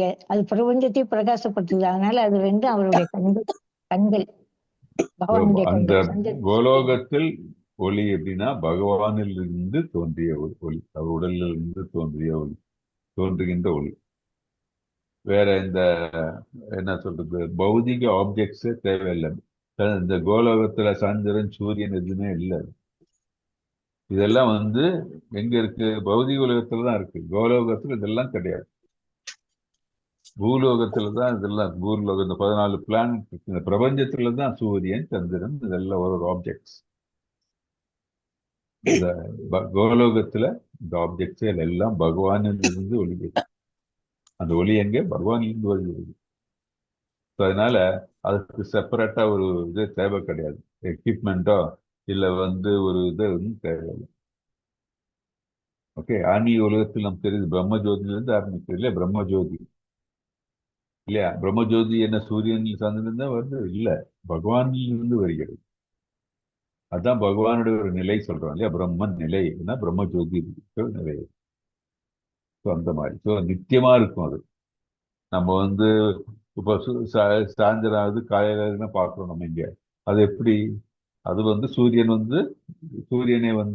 ஒரு இது மறைக்கும் போது இல்லையா? சூரியன் நம்ம செமிஸ்பியர் சொல்றோம் இல்லையா? அந்த ஜியோகிராபிக்கல் ஆக்டிவிட்டிஸ்னாலதான் சூரியன் டே நைட் இதெல்லாம் வருது. ஸோ அங்க அந்த மாதிரி எல்லாம் ஒன்றும் கிடையாது. ஓகே. நிச்சயமாக எப்பவும் எல்லாரும் பகவானிடம் நாம் இருக்கிற நிலை அது. அதனால நித்திய ஆனந்தம் இருக்கும். நமக்கு தேவைப்படுறதெல்லாம் கிடைக்கும். அங்க தனியா பிரயத்தனம் தேவையில்லை. ஸ்கூலுக்கு போகணும், நான் வேலைக்கு போகணும், அந்த மாதிரி எதுவுமே கிடையாது. பகவானுக்கு சேவை செய்து கொண்டு அவர் சந்நிதியில் இருக்கும்போது நமக்கு கிடைக்கக்கூடிய இன்பம் அது சொல்லி இது புரிஞ்சிக்க முடியாது. அது அனுபவிக்க தான் முடியாது. அது நமக்கு ஒரு பக்தனுக்கு தான் இதை பத்தி தெரியும். தவிர இது ஆர்டினரி பர்சன் கிட்ட சொன்னா அது எப்படி இது எப்படின்னு கேட்டுட்டு திரும்பி தான் பேசுவாங்க தவிர அவங்களுக்கு புரிஞ்சுக்க முடியாது. நம்ம பக்தராக இருக்கும்போது நமக்கு கிருஷ்ணரை பற்றி நினைக்கும் போதே நமக்கு ஒரு சுகம் வருது இல்லையா? அப்போ நேரிட்டு அவர் சன்னதியில் இருக்கும்போது எவ்வளவு சுகம் வரும். அது நமக்கு புரிஞ்சுக்கிறோம் இந்த ஸ்லோகத்துல இருந்து.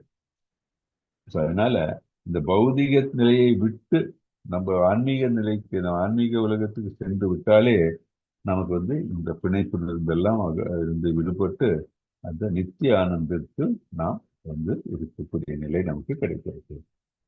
அதனாலதான் இந்த பிறப்பு இறப்பு என்ற இந்த சுழலிலிருந்து நம்ம விடுபட்டு ஆன்மீக உலகத்துக்கு செல்ல வேண்டும், பகவானில் சென்று அடைய வேண்டும் அப்படின்ட்டு நம்ம தெரிஞ்சுக்கிறோம். ஓகே. அதனை அடைபவர்கள் ஒருபோது. ஹரே கிருஷ்ணா. பிரபுஜி, அந்த போட்டோல இருக்கிறது சைத்தன்ய மகாபிரபுவா பிரபுஜி? எங்க மாதாஜி? இப்போ ஆமா ஆமா ஆமா ஆமா. இது பாத்தீங்கன்னா அவர் இங்க ராதாராணி இல்லையா? அவர் நினைச்சுக்கார். அவர் அவங்களே நினைச்சிட்டு அந்த ஒரு இதுல இருக்காங்க. அதனால பிரேமை, கிருஷ்ண பிரேமையில இருக்கிற நிலை அது. ஓகே பிரபுஜி. இந்த பக்கம் லெப்ட்ல இருக்கிறது பாத்தீங்கன்னா என்ன?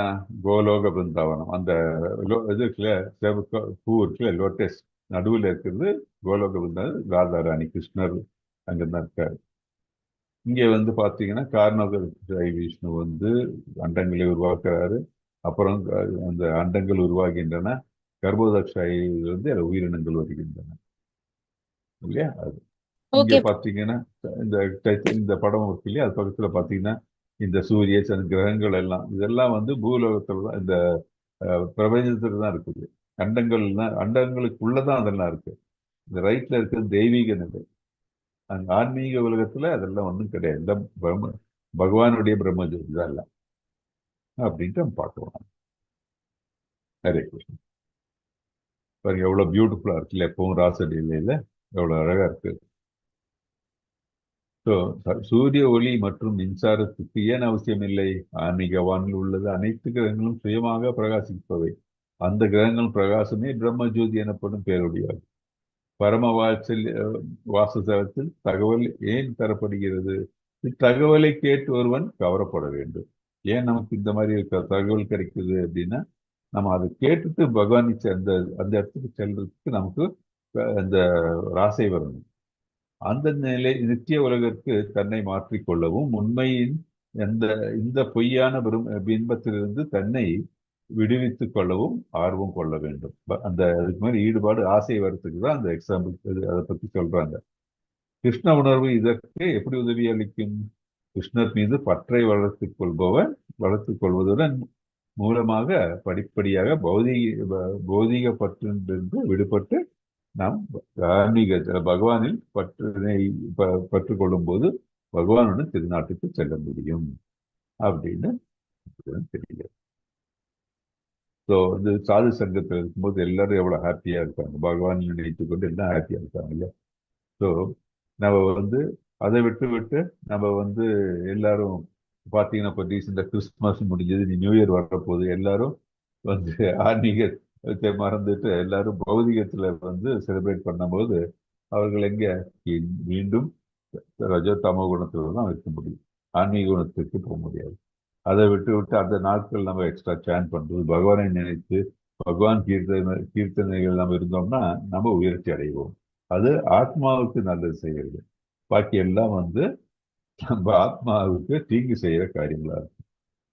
ஓகே, ஸோ பகவானுக்கு தொண்டு செய்து பகவத தொண்டில் நாம ஈடுபட வேண்டும் அப்படின்னு நமக்கு தெரியாது. ஸோ நமது துண்டிக்கப்பட்ட தொடர்பு என்ன? மமைவாம்சோ ஜீவலோகே, நாம் கிருஷ்ணர் நித்திய அங்க துணுக்குகள் அப்படின்னு மறந்து போனால் நம்ம பகவான் நினைக்க மாட்டோம். ஆனால் அந்த நினைப்பு நமக்கு வரும்பொழுது என்னாவது, பகவானால் மீண்டும் இணையக்கூடிய செய்கைகள் நாம் ஈடுபடுவோம் அப்படின்னு பார்க்கணும். நம்ம உண்மையான அடையாளத்திற்கு விழித்துக் கொள்வோம். வாழ்க்கை ஆனந்தமாய் இருக்கும். உண்மையான அடையாளம் என்ன? பகவானே நித்திய சேவகன் அப்படின்ட்டு. ஸோ நாம் கிருஷ்ணருடையவன், நம்ம யாரு அப்படின்னா கிருஷ்ணருக்கு சொந்தமானவர்கள். நம்ம அந்த சுய நினைவுடன் நாம் இருக்க வேண்டும். ஸோ அப்படின்ட்டு நம்ம பார்த்தோம். இப்போ அடுத்தது 7 9 வரைக்கும் பார்க்க போறோம். மனதின் சக்தி, உயிர் வாழியின் எதிர்காலம் என்னன்னு பார்க்கலாம். ஹரே கிருஷ்ணா. 7 படிங்க. கிருஷ்ணமூர்த்தி பிரபுஜி. ஹரே கிருஷ்ணா பிரபுஜி. ஹரே கிருஷ்ணா பிரபுஜி. ஹரே கிருஷ்ணா பிரபு. மமைவாம்சோ ஜீவலோகே தசாநாதனஹ மனசஸ்தானீந்திரியாணி பிரகிருதி ஸ்தானி ஹர்ஷதி. இக்கட்டுண்ட உலகில் இருக்கும் ஜீவாத்மாக்கள் எல்லோரும் எனது நித்தியமான அம்சங்கள் ஆவார். கட்டுண்ட வாழ்வின் காரணத்தால் மனம் உட்பட 6 புலன்களுடன் இவர்கள் மிகவும் கடினமாக சிரமப்படுகின்றனர். ஹரே கிருஷ்ணா பிரபுஜி. மாதாஜி. ஹரே கிருஷ்ணா. இந்த கட்டுண்ட உலகில் இருக்கும் ஜீவாத்மாக்கள் எல்லோரும் எனது நித்தியமான அம்சம். இது ரொம்ப இம்பார்ட்டன்ட் பாயிண்ட் இல்லையா? நம்ம முன்னாடி படிச்சிருக்கோம். என்ன, நம்ம எல்லாரும் யாரு? இந்த கட்டுண்ட உலகில் இருக்கக்கூடிய எல்லா உயிர் வாழ்களும் என்ன யாரு? பகவானுடைய விண்ணப்பகுதி, பகவானுடைய நித்தியமான அம்சம் ஆகணும். நம்ம பகவான் அம்சம் நம்ம. ஸோ இந்த ஜீவாத்மாவுக்கு தோற்றமோ முடிவோ கிடையாது, நித்தியமானது. ஏன்னா பகவானுடைய விண்ணப்பகுதி. என்ன பகவானுக்கும் நமக்கு வித்தியாசம் அப்படின்னா, பகவான் விபு, நம்ம சின்ன அணுதான் இல்லையா? ஒன்லி சின்ன பார்ட் தான் நம்ம. பகவான் விபு, எங்கு நிறைந்திருக்கிறார். அவருடைய ஆற்றல் நம்ம எண்ணி கூட பார்க்க முடியாது, அந்த அளவுக்கு ஆற்றல் இருக்கவர் பகவான். ஸோ நம்ம ஒரு எக்ஸாம்பிள் படிச்சிருக்கோம். என்ன, ஒரு தீப்பொறியும் ஒரு தீயும். தீப்பொறி தனியா இருக்கும்போது அதுக்கு ஒரு இதுவும் கிடையாது.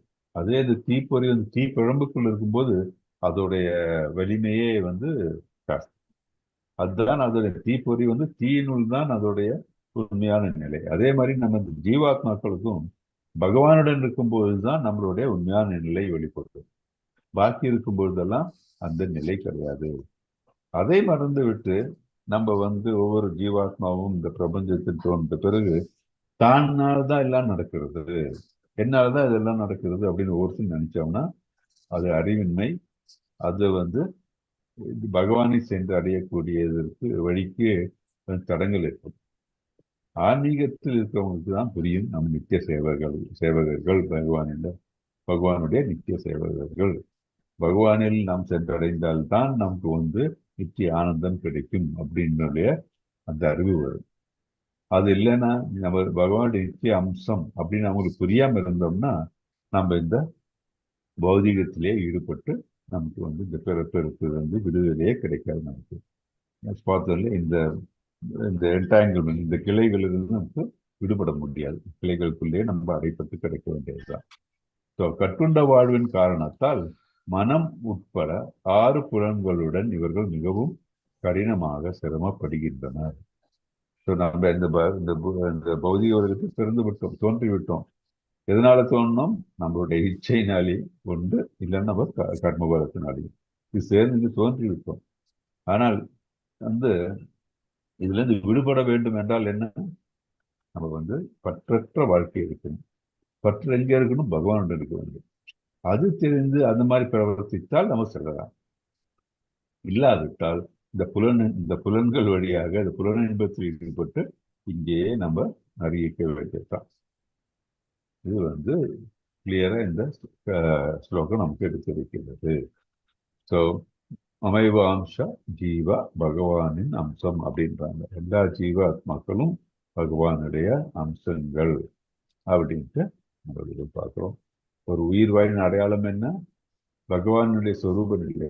நித்திய பகவான் அம்சம் நம்ம. ஸோ பகவானில் நாம் சென்றடையும் போதுதான் நம்மளுடைய உண்மையான நிலை வெளிப்படுகிறது. ஆனால் பகவான் நமக்கு அளிக்கப்பட்ட ஒவ்வொரு ஜீவாத்மாக்களும் எப்படி தனித்தன்மை வாய்ந்திருக்கிறதோ அந்த தனித்தன்மையை வந்து தனித்தன்மைக்கு நமக்கு ஒரு லிமிட்டட் ஃப்ரீடம் எல்லா ஜீவாத்மாக்களும் பகவான் கொடுத்திருக்கிறார்.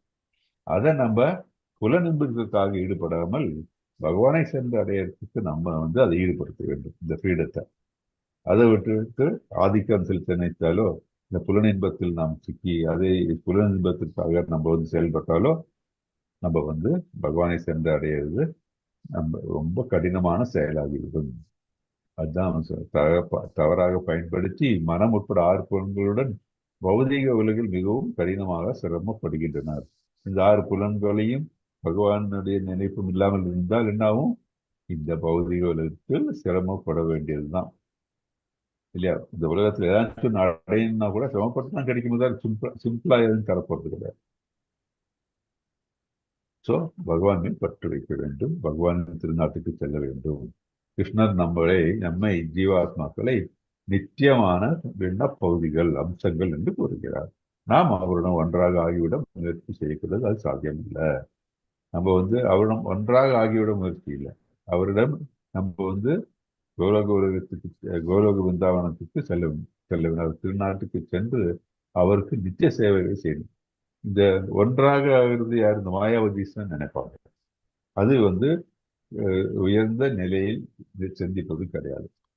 எப்படின்னா நம்ம வந்து பகவான் மர்ஜ் ஆயிட்டோம்னா அப்புறம் அந்த லிமிட்டட் ஃப்ரீடம் வந்து என்ன பண்ணணும்? திருப்பியும் வந்து ஏதாச்சும் ஒரு ஆசை வந்து மீண்டும் வீழ்ச்சி அடைகிறதுக்கு சாத்தியதை உண்டு.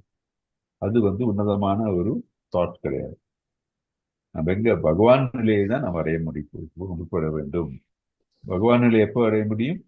வந்து பகவான் பக்தி கொண்டு பகவான் திருநாட்டுக்கு சென்று அந்த ஆன்மீக உலகில் செல்லும்போது தான் நிச்சயமான இன்பம் நமக்கு கிடைக்கும். அது எப்படி நம்ம நித்தியான இன்ப நிலையை அடைய முடியும்? பகவானுக்கு நித்திய சேவனா இருக்கின்றது மட்டும்தான் அது கிடைக்கும்.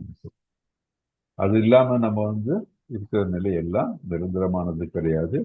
அந்த நிலை வந்து நம்மளை நித்திய ஆனந்தம் தரத்துக்கு கண்டிப்பாக சாத்தியமில்லை அப்படின்னு நம்ம புரிஞ்சுக்கிறது. ஸோ நம்முடைய பொய் அங்காரம் என்று சங்கிலியிலிருந்து இப்போ நம்ம நம்ம வந்து கட்டி போட்டிருக்காங்க. இது பொய் அகங்காரம். இந்த அகங்காரத்தில் நம்ம வந்து கட்டு இருக்கும்போது என்ன ஆகும்? நம்ம முன்னேற முடியாது. அகங்காரம் இருக்கும்போது நமக்கு துன்பம் வரும்.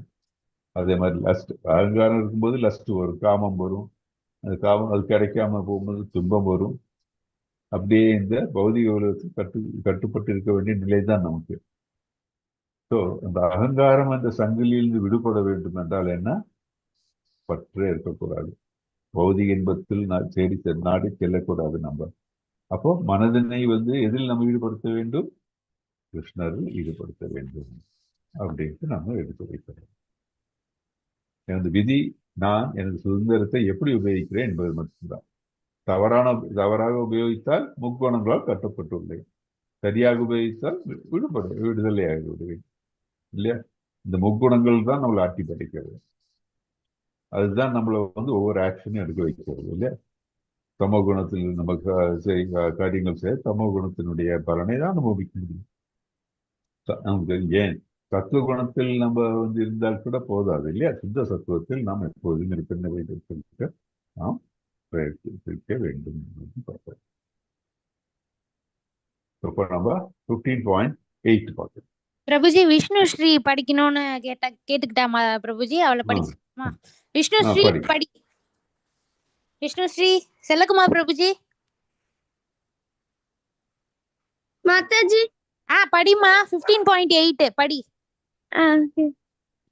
शरीरं यत् अवाप्नोति यच्चाप्युत्करमतीश्वरः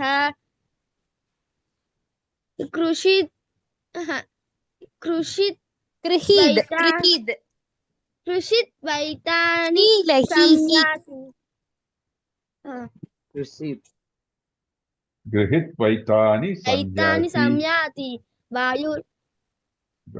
वैतानि संयाति वायुर्गन्धान् इवाशयात्. हरे कृष्णा. அது கீழ இருக்கிறத படிச்சிரு. காற்று நறுமணத்தை தாங்கி அதையும் படிச்சிரு. ஓகே மாதாஜி. காற்று நறுமணத்தை தாங்கி செல்வதை போல ஜட உலகில் இருக்கும் உயிர்வாழி ஓர் உடலிலிருந்து மற்றொரு உடலுக்கு வாழ்வின் பல்வேறு உணர்வுகளை சுமந்து செல்கிறார். இவ்வாறு ஒரு வகையான உடலை பெற்று பின்னர் மீண்டும் வேறொரு உடலை ஏற்பதற்காக இதனை கைவிடுகின்றன. ஹரே கிருஷ்ணா மாதாஜி. ஹரே கிருஷ்ணாமா. தேங்க்யூ. ஹரே கிருஷ்ணா. காற்று நறுமணத்தை தாங்கி செல்வதை போல ஜட உலகில் இருக்கும் உயிர் வாழி ஒரு உடலில் இருந்து மற்றொரு உடலுக்கு வாழ்வின் பல்வேறு உணர்வுகளை சுமந்து செல்கிறான். இவ்வாறு ஒரு வகையான உடலை பெற்று பின்னர் மீண்டும் வேறொரு உடலை ஏற்பதற்காக இதனை கைவிடுகிறார். ரொம்ப அழகா வந்து டிரான்ஸ்மைக்ரேஷன் பற்றி சொல்றாங்க. தட் இஸ், காற்று வந்து ஒரு நறுமணத்தை தாங்கி செல்லும் போது அது எப்படி இருக்கும்? நல்ல ஒரு நறுமணத்தோட இருக்கும் இல்லையா? ஸோ அந்த கந்தம் வந்து எந்த மாதிரி கந்தத்தை இந்த காற்று ஏற்று செல்கிறதோ அது மாதிரி இருக்கும் இல்லையா? அதே மாதிரிதான் உயிர் வாழி அவர்கள் வந்து பகவத் சேவை, இந்த டிவோஷனல் சர்வீஸ்ல இருந்து பகவானை நினைத்து கொண்டு அவன் வந்து அந்த வாழும்போது என்ன ஆகுதுன்னா, அந்த மாதிரி இருக்கிற உணர்வை அவன் சுமந்து செல்கிறான். அவன் இறக்கும் தருவாயில் அவன் மனதில் என்ன இருக்கும்? பகவான் தான் இருப்பார். அவன் செய்த கர்மங்கள் என்ன? பக்தி தொண்டுதான். அப்படி இருக்கும்போது என்ன? அதற்கு ஏற்ற ஒரு உடலை தான் பெறுவான் இல்லையா? அது மாதிரி உடலில் எந்த ஆசையும் இல்லாமல் பூர்ணமாக பகவானில் வைத்திருந்தால்னா பகவான் திருநாட்டுக்கே செல்ல முடியும். ஸோ நம்மளுடைய இந்த லிமிட்டட் ஃப்ரீடம், தட் இஸ் ஒவ்வொரு ஜீவாத்மாக்களுக்கும் வந்து நமக்கு அளிக்கப்பட்டுள்ள அந்த லிமிட்டட் ஃப்ரீடம், சுதந்திரத்தை நம்ம எப்படி உபயோகிக்க வேண்டும்? பகவானை சென்றடையறதுக்கு நாம் உபயோகிக்க வேண்டும்.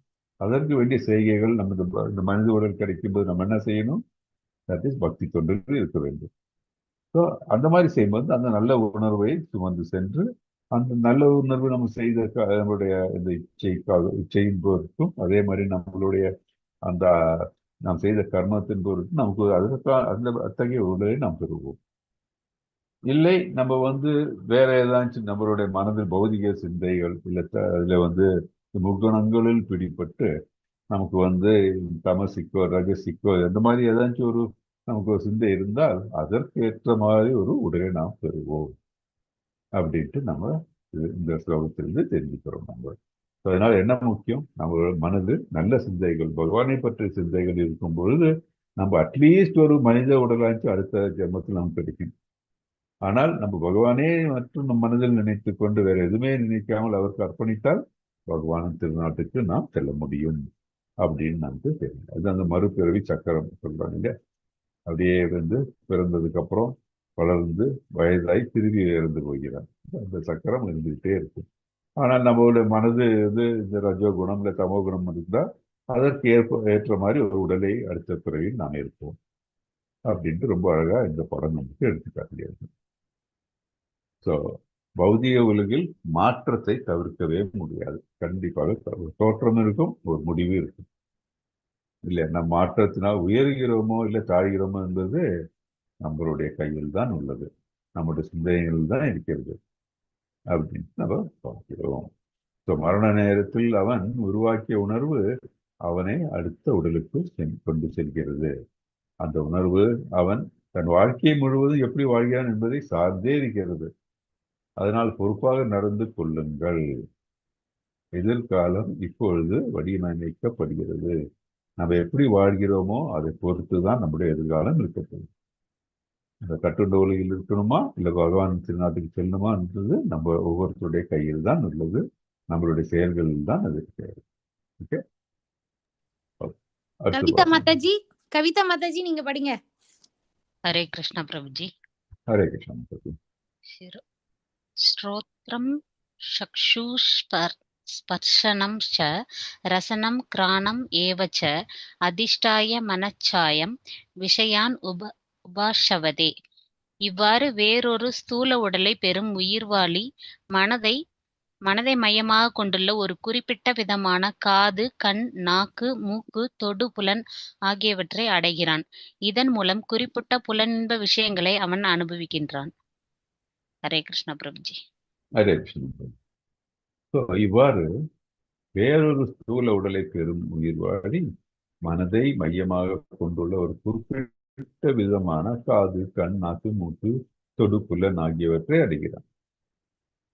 இதன் மூலம் குறிப்பிட்ட புலன்ப விஷயங்களை அவன் அனுபவிக்கிறான்.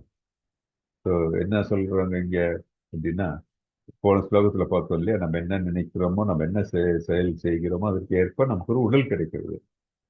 அது அந்த உடல் நம்ம எந்த கிரகத்துல கூட இருக்கலாம், ஏதாச்சும் இந்த இப்போ இருக்கிற பூமியில கூட இருக்கலாம், பூலோகத்துல இருக்கலாம், இல்லை வேற எந்த லோகத்துல கூட இருக்கலாம். எப்படி நம்ம எந்த நிலையில் எதை நினைத்து கொண்டு நம்ம இந்த உயிரை விடுகிறோமோ, நம்ம என்ன மாதிரி கர்மம் செய்திருக்கிறோமோ அதற்கு ஏற்ப நமக்கு அந்த உடல் கிடைக்கும்.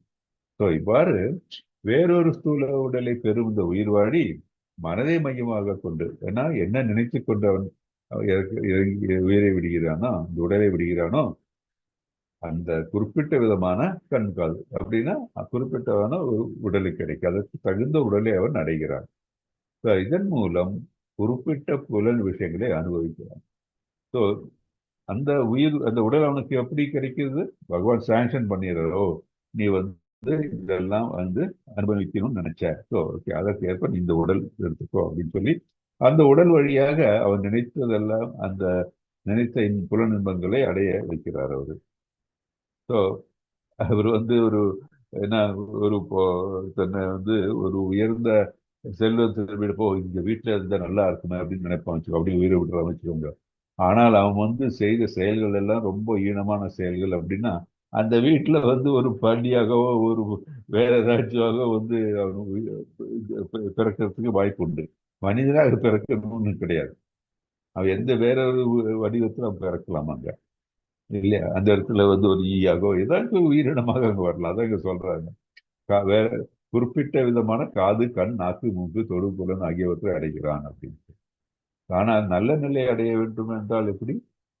நம்ம அந்த அதற்கேற்ற மாதிரி இருக்கிற அந்த கர்மங்களை செய்திருக்க வேண்டும். அதற்கேற்ப நம்ம சிந்தனை இருக்க வேண்டும். நம்ம சிந்தனை எப்படியோ அந்த வடிவம் தான் நம்முடைய செயல் வரும். செயல் இருந்தால் தான் அந்த செயல் உன்னதமாக நிலையில் இருந்தால் நாம் அந்த நிலைக்கு நாம் செல்ல முடியும். இல்லாவிட்டால் நம்ம என்ன நினைக்கிறோமோ அந்த ஏற்ப நம்ம ஒரு உடல் நமக்கு கிடைக்கும் அப்படின்னு சொல்றாங்க. இதுல பிரபுபாத பர்பட்ல ஒரு நல்ல ஒரு சொல்லியிருக்க, நம்ம வந்து கலர் இருக்கு, 2 3 கலர் இருக்கு. அந்த கலர் எடுத்து நம்ம மிக்ஸ் பண்ணும்போது என்ன ஆகுது, வேற ஒரு கலரா வருது இல்லையா? அந்த மாதிரி தான். ஸோ நம்ம வந்து எனக்கு வந்து இப்படி ஆகணுமே அப்படின்னு நினைச்சு வந்து நினைச்சா அந்த நிலைக்கு வரும்போது அந்த நிலையின் என்ன சொல்றது, அந்த நிலையின் தன்மை வந்து நாம் அடைந்தாகணும். ஃபார் எக்ஸாம்பிள், நம்ம வந்து ஒரு இதை வச்சுக்கலாம், ஒரு பன்றியோடைய ஒரு இதை வச்சுக்கலாம். பன்றி வந்து பார்த்தீங்கன்னா என்ன, எல்லா இன்பத்தை அடையணும் அப்படின்ட்டு நிறைய வந்து அதற்கு என்ன சொல்றது, இந்த இன்பத்தில் எல்லாம் ஈடுபடணும்லாம் நினைத்து கொண்டு ஒருத்தர் நினைச்சானா பன்றியோட உடம்பு கிடைக்கலாம். இந்த பன்றி உடம்பு கிடைக்கும் போது பன்றியோட தன்மையாக அவனுக்கு வரும். அவனுடைய சாங்ஷன் பண்ணிடுறாரு கடவுள். ஓகே, உனக்கு வந்து இந்த பன்றி செய்யக்கூடிய காரியங்கள்ல உனக்கு வேண்டும் அப்படின்னு நினைச்சேன், உனக்கு அந்த பன்றி உடலை கொடுத்துட்டேன் அப்படின்னு பகவான் கொடுத்துருவாரு. இந்த பன்றி உடல்ல சேர்ந்து அவனுக்கு கிடைக்கக்கூடியது என்ன, இந்த அசிங்கமான இடத்துல தான் இருக்க முடியும், அசிங்கமானதான் சாப்பிட முடியும், அந்த மாதிரி அதெல்லாம் வந்துடும் இல்லையா? ஸோ நம்ம எதை மனதில் நினைக்கிறோமோ அது பகவான் கொடுப்பார், அதுக்கேற்ற ஒரு உடம்பையும் கொடுப்பார். நம்ம அதனாலதான் சொல்றது, நம்ம எண்ணங்கள் தூய்மையாக இருக்க வேண்டும். நம்ம நினைக்கிறதும் வந்து பகவானை பற்றி நினைத்து நல்ல நல்ல நினைத்திருக்கணுமே தவிர நம்ம வந்து இந்த பலநோக்கு செயல்கள், புலன் இன்பத்திற்கான செயல்களை மனதில் நினைத்து கொண்டு நம்ம வந்து மரணித்தால் நமக்கு அந்த மாதிரி நிலை தான் நமக்கு வரும் அப்படின்ட்டு இந்த ஸ்லோகத்துல ரொம்ப கிளியரா எடுத்து வைக்கிறாங்க. ஹரே கிருஷ்ணன். இன்னொரு ஸ்லோகம் பார்த்துக்கலாம். எனக்கு அதுதான் உடல் மாற்றம் செயல்முறை. நீரை போன்று நம்மளோட உணர்வு வந்து நீரை போன்றது. ஆத்மா வந்து சுத்தமானது தான் ஆக்சுவலி. ஆனால் எதை சார்ந்து இருக்கிறதோ அதற்கேற்ற மாதிரி வந்து அது அந்த அந்த நினைப்பும் அந்த செயலும் நம்ம செய்வோம். அப்போ நம்ம கலங்கப்பட்டு நமக்கு அதற்கு ஏற்ற மாதிரி உடல் கிடைக்கும். எப்படி ஒரு கிளியர் வாட்டர்ல ஒரு கலர் சேர்த்தோம்னா அந்த வாட்டர் அதே கலர் எடுக்கிறது இல்லையா? அதே மாதிரி பௌதிக குணங்களின் தொடர்புக்கேற்ப மாற்றம் அடைகிறது. நீரை ஒரு குறிப்பிட்ட நிறம் கலப்புதால் நீரின் நிறம் மாற்றம் அடைவது போல உடல் மாற்றம் அதேதான். மனதால் சுமந்து செல்லப்பட புலன்ப விஷயங்களை அனுபவிப்பதற்காக புலன் கூடிய உடலை அடைகிறான். ரொம்ப தண்ணி சமூகம் எனக்கு வந்து எப்போ வந்து தண்ணி இருக்கிற மாதிரி இடத்துல இருந்தால் ரொம்ப நல்லா இருக்குன்னா மீன் மாதிரி வர்றதுக்கு சான்சஸ் இருக்கு. ஏன்னா செய்த காரியங்கள் அந்த மாதிரி. அந்த மாதிரி ஒவ்வொரு இந்த பௌதிக தன்மைக்கு ஏற்ற மாதிரி ஒரு உடல் கிடைக்கும். மனித உடல் கிடைக்கணும்னா கேரண்டியே கிடையாது. மனித உடல் கிடைக்கணும்னா கர்ம பலன் அந்த மாதிரி இருக்கணும். புண்ணியங்கள் செய்தால் மட்டும்தான் நமக்கு இந்த மனித உடல் கிடைக்கும். பக்தி தொண்டில் ஈடுபட்டு அது முழுமை அடையலைன்னா இது வரும். இந்த பக்தி தொண்டிலே ஈடுபடாம இந்த நம்ம வந்து புலனின்பத்திலும் நம்ம வந்து பலநோக்கு செயல்களும் இருந்து விட்டோம்னா கண்டிப்பாக நமக்கு இந்த மற்ற மனிதன் அல்லாத உடல் தான் நமக்கு கிடைக்கிறதுக்கு வாய்ப்புகள் உண்டு அப்படின்னு தெரிகிறது. ஓகே, இதுல என்ன, இந்த படத்துல என்ன சொல்றாங்க கிளியரா, நாம் மனிதர்களுடன் சங்கம் வைத்துக் கொள்வதில்லை, அவர்கள் குணங்களுடன் சங்கம் வைத்துக் கொள்ள வேண்டும். நம்ம ஒரு சாது சங்கத்தில் இருக்கும்போது நம்ம சத்துவ குணம் இல்லை சித்த சத்துவ குணத்துல இருக்கிற மாதிரி தான் நம்ம இருப்போம். ஏன்னா பகவானை பற்றி பேசும்போது அந்த நிலை. ஆனால் நம்ம பௌதிகத்தில் ஈடுபடக்கூடியவர்களுடன் சகவாசம் வைத்தால் என்ன ஆகும், அந்த குணம் தான் நமக்கு வரும். மனிதர்கள் மாதிரி தோற்றம் அளித்தாலும் நாம் செய்யக்கூடிய குணம் என்ன, அவர்கள் பேசுறது அதெல்லாம் பார்த்து அந்த குணத்துக்கு ஏற்ற மாதிரி தான் நமக்கு அந்த சங்கத்தில் நமக்கு ரிசல்ட் கிடைக்கும். அப்போ நம்மளுடைய எண்ணங்களும் அந்த நிலையில் தான் இருக்கும் அப்படின்ட்டு நம்ம பார்க்கலாம். இன்னொரு இது பார்க்கலாம், ஜஸ்ட் ஒன் மோர். பதங்கள் 10, 11, 10 மட்டும் பார்த்துக்கலாம். ஓகே, ஹரே கிருஷ்ணா. லலிதா மாதாஜி இருக்கீங்களா? லலிதா மாதாஜி வாசிச்சிருங்க மாதாஜி. ஹரே கிருஷ்ணா. உத்கிராமந்தம் ஸ்திதம் வாபி புத்தானம் வா குணான்விதம் விமூடானானுபஷ்யந்தி பஷ்யந்தி ஞான சக்ஷுஷா. முட்டாள்கள் உயிர்வாழி எவ்வாறு தனது உடலை கைவிடுகிறான் என்பதையோ, இயற்கை குணங்களின் மயக்கத்தின் கீழ் எத்தகைய உடலை அவன் அனுபவித்துக் கொண்டுள்ளான் என்பதையோ புரிந்து கொள்ள முடியாது. ஆனால் யாருடைய கண்கள் ஞானத்தில் பயிற்சி பெற்றுள்ளதோ அவரால் இவை அனைத்தையும் காண முடியும். ஹரே கிருஷ்ணா. ஸோ முட்டாள்கள் உயிர் வாழி எவ்வாறு தனது உடலை கைவிடுகிறார் என்பதையோ, இயற்கை குணங்களின் மயக்கத்தின் கீழ் எத்தகைய உடலை அவன் அனுபவித்துக் கொண்டுள்ளான் என்பதையோ புரிந்து கொள்ள முடியாது. ஆனால் யாருடைய கண்கள் ஞானத்தில் பயிற்சி பெற்றுள்ளதோ அவரால் இவை அனைத்தையும் காண முடியும். அதான் ஞான சக்ஷுஷா அப்படின்னு சொல்றாங்க. சக்ஷுஷானா விஷன். இப்போ முட்டாள்கள் எப்படி இருக்காங்க? அவன் நிலை என்ன? உயிர் வாழி எவ்வாறு தன் உடலை கைவிடுகிறான் என்பதையோ, இயற்கையின் குணங்கள் மயக்கத்தின் கீழ் எத்தகைய உடலை அடைவான் என்பதை அவன் அனுபவித்துக் கொண்டுள்ளான் என்பதையோ புரிந்து கொள்ள முடியாது. தட் இஸ் ஞானம் இல்லாத அறிவில்லாதவர்கள் எப்படி? முட்டாள்கள், அதுதான் அறிவில்லாதவர் முட்டாள்கள். அவர்கள் எப்படி இருக்கிற நிலை, அவர்கள் நிலை எப்படி? அது நம்ம மரணப்படும் தருவாயில் மரணத்துக்கு அதுக்கு அப்பால் நம்ம என்ன நிலைக்கு செல்வோம், என்ன நடக்கப் போகிறது என்று தெரிந்து கொள்வது வாய்ப்பே கிடையாது. ஏன்னா அவன் ஆன்மீகத்துல இல்லைல்ல.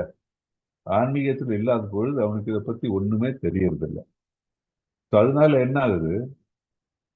ஹரே கிருஷ்ணா. ஸோ அதனால என்ன ஆகுது? அந்த அறிவு இல்லாததுனால அவன் முழுக்க முழுக்க பௌதிகத்திலேயே நிறைந்திருக்கிறான் இல்லையா? பௌதிகத்தில் அவன் நிறைந்திருக்கும் பொழுது அவனுடைய செயல்கள் எப்படி இருக்கும்? அதே மாதிரி ரஜோ குணத்துல இல்ல தமோ குணத்துல அந்த மாதிரி தான் அவனுடைய நிலையே இருக்க போகுது. ஸோ அவனுக்கு எந்த நிலையில் அவன் பிரவர்த்திக்க வேண்டும் என்பதுல அவனுக்கு எந்த விதமான ஒரு ஐடியாவே இருக்காது அவனுக்கு. ஏன் அப்படின்னா அவனுடைய அந்த குணம் இல்லையா, தமோ குணம் ரஜோ குணத்தில் இருக்கும்போது அந்த மயக்கத்தின் கீழே தான் அவன் இருக்கானே தவிர அவனுக்கு அந்த நிலையில் இருந்தால் அவனுக்கு என்ன ஆக போகுது, அடுத்தது அவனோட உடலை விடும்பொழுது அதுக்கப்புறம் என்ன நடக்க போகுதுன்னா தெரியறதுக்கு வாய்ப்பே கிடையாது. ஸோ அந்த மாதிரி நிலையில் இருக்கிறவர்கள் தான் முட்டாள் அப்படின்னு பிரபாத்து சொல்றாங்க. ஸோ அந்த மாதிரி இருக்கிற முட்டாள்களுக்கு அவர்களுக்கு ஞானமான தீர்க்க அந்த விஷன் இல்லையா அவர்களுக்கு கிடையாது. ஆனால் இதெல்லாம் புரிந்து கொண்டு, தட் இஸ் ஒரு ஆன்மீகத்தில் இருந்து பக்தியில் இருந்து கொண்டு அவன் ஒருவனுக்கு அனைத்தையும் புரிந்து கொள்ள முடியும். அப்படி இருக்கும் பொழுது அவன் அவனுடைய வாழ்க்கையை எவ்வாறு அமைக்க வேண்டும், தட் இஸ் அவன் உயிரை விடும் தருவாயில், இந்த உடலை விடும் தருவாயில் எப்படியான நிலையில் உயிரை விட வேண்டும் என்பதனை பற்றி எல்லாம் அவனுக்கு அந்த ஞானம் ஞானத்தை அடைகிறான். ஸோ அதற்கு பயிற்சி பெறுகிறான். என்ன பயிற்சி? தட் இஸ் பக்தி தொண்டு. அதனாலதான் சொல்றான் பக்தி தொண்டு கான்ஸ்டன்டா எப்பவும் பயிற்சி பெற்றுக்கொண்டு பயிற்சியில் இருக்கும். தட் இஸ் பக்தி தொண்டில் எப்பொழுதும் நம்ம இருக்க வேண்டும். அப்போதான் கான்ஸ்டன்ட் ப்ராக்டிஸ். இந்த கான்ஸ்டன்ட் ப்ராக்டிஸ் இருக்கும்போது தான் நமக்கு நம்ம மரணப்படும் தருவாய் எந்த மாதிரி நமக்கு தெரியாது இல்லையா? நமக்கு திடீர்னு மரணப்படலாம், ஒரு ஆக்சிடென்ட் ஆகலாம், இல்லை நம்ம எப்படி என்னன்னு தெரியாது. அந்த டைம்ல பகவானை நினைத்து கொண்டு இருப்போம் அப்படின்னு கேரண்டியே கிடையாது. ஆனா ப்ராக்டிஸ் பண்ணியிருந்தோம் வச்சுக்கோங்க, ஆட்டோமேட்டிக்கா மனது பகவானை தான் நினைக்கும். இப்போ ஒரு ப்ராக்டிஸ் இல்லாதவன் செய்யக்கூடிய காரியங்கள் எப்படி, ப்ராக்டிஸ் செய்தவர்கள் எப்படி. இப்போ பார்த்தீங்கன்னா இப்போ கிரிக்கெட்னு வச்சுக்கோங்க, விராட் கோலி, சச்சின் டெண்டுல்கர் எல்லாம் இருக்காங்க. அவங்க விளையாட சொன்னாங்க, டக்குன்னு விளையாடுவாங்க, ரொம்ப நல்ல நிலையில தான் விளையாடுவாங்க. ஏன்? அவங்க அந்த அளவுக்கு ப்ராக்டிஸ் பண்றாங்க. அவங்க உடலையும் மனதையும் அந்த எப்படி விளையாட வேண்டும் என்ற பயிற்சி பெறுறாங்க. ஆனால் அதெல்லாம் இல்லாம சாதாரணமா ஒருத்தர் போய் நான் விளையாட போறேன்னு சொல்லி விளையாண்டா ஏதாச்சும் கிடைக்குமா? எனக்கு அந்த மாதிரி இருக்கு, ஒரு ஆற்றலே வராது. அந்த மாதிரி நிலை. ஸோ பயிற்சியினால தான் ஒருத்தருக்கு அவன் செய்யக்கூடிய காரியங்களை செவ்வாயும் எப்பொழுதும் நன்றாக செய்ய முடியும். பயிற்சி இல்லைன்னா ஒன்றும் பண்ண முடியாது. அதே மாதிரி தான் பக்தி தொண்டில் நம் நித்திய பயிற்சி செய்ய வேண்டும், நித்திய சாதனைகள் செய்ய வேண்டும், எப்பொழுதும் பகவானை நினைத்துக் கொண்டிருக்க வேண்டும். அப்படி இருக்கும்பொழுது நம்ம உடலை விடும் தருவாயில் பகவானை நினைத்து கொண்டு இருக்கும்பொழுது நம்ம பகவானை சென்றடையக்கூடிய நிலை உண்டு. அதான் நமக்கு தெரியும். இந்த பூரணமான நிலை அடையினா கூட நமக்கு அடுத்த நம்ம இந்த உடலை விட்டு அடுத்த உடலை எடுக்கும்போது பகவான் நமக்கு மீண்டும் பக்தி தொண்டை தொடங்கக்கூடிய ஒரு நிலையில் நமக்கு ஒரு பிறவியை கொடுப்பார், உடலை கொடுப்பார். தட் இஸ் ஒரு பிராமணருடைய வீட்டிலோ இல்லை ஒரு செல்வந்தருடைய வீட்டிலோ, தட் இஸ் ஒரு உயர்ந்த வைசியரோட வீட்டில் நமக்கு வந்து பிறக்கிறதுக்கு வாய்ப்பு உண்டு. ஏனென்றால் பக்தி தொண்டை தொடர்வதற்கு வேண்டி. அப்படி இல்லைன்னா என்ன, போன ஸ்லோகத்தில் பார்த்த மாதிரி தான் நம்ம வந்து இன்னொரு ஒரு உடல், அது மிருகமா இருக்கலாம், இல்லை பறவையா இருக்கலாம், என்ன வேணா இருக்கலாம். அது பயனற்ற நிலையில் தான் நம்ம வந்து அந்த மாதிரி ஒரு ஜென்மம் கிடைக்கிறது அப்படின்னு நமக்கு தெரியும். ஞான திருஷ்டி இருக்கிறவர்கள் என்ன பண்ணுவாங்கன்னா பக்தியில் ஈடுபட்டு பகவானை அடையக்கூடிய செய்கைகள் கர்மத்தில் தான் ஈடுபடுவார்கள் அப்படின்ட்டு நமக்கு இந்த ஸ்லோகத்தில் தெரியும். ஹரே கிருஷ்ணா. நம்ம இன்னைக்கு இதோட நிறுத்திக்கலாம். பாக்கி வந்து நம்ம நாளைக்கு பார்க்கலாம். ஏதாச்சும் டவுட் ஆன்சருக்கா?